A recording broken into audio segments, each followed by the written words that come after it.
Recording by Rajiv Rocks Films, Supol.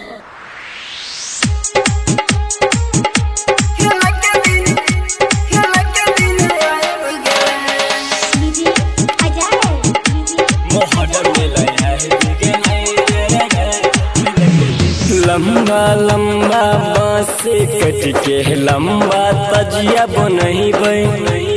लंबा तजिया बनाई के भाई रे पूरे गांव में घुमही पहले मोहर्रम में बड़ी बार लाठी भाला घुमाई सब दोस्त मिल के संग में खूब के मनबे मोहर्रम में लाया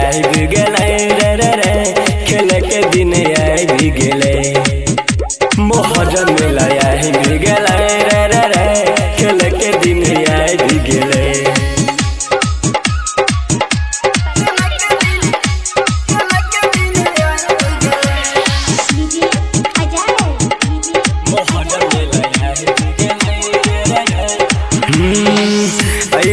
जाई के भाई रे लाठी खेले है जइबई सब दोस्त है मिल के संग में खूब के फरियही जीत के तो खुशी बड़ी हो में सब मनैबई इस्लामपुर न भटकल के संग में तो ये मोहर्रम में लाया भी गेले रे खेल के दिन आई भी गेले मोहर्रम में लाया भी गेले रे खेल के दिन आई भी गेले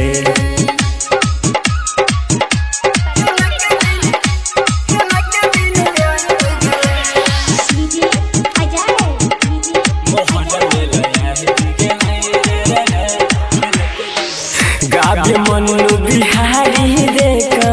होसन के तहयाली लंबा तजिया देख के सबे खुश होई छै आली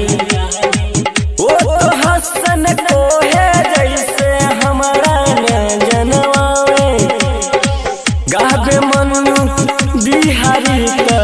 सबके सुनाबे मोहर्रम में लाया भी गेले रे खेल के दिन आई भी गेले मोहर्रम में लाया भी गेले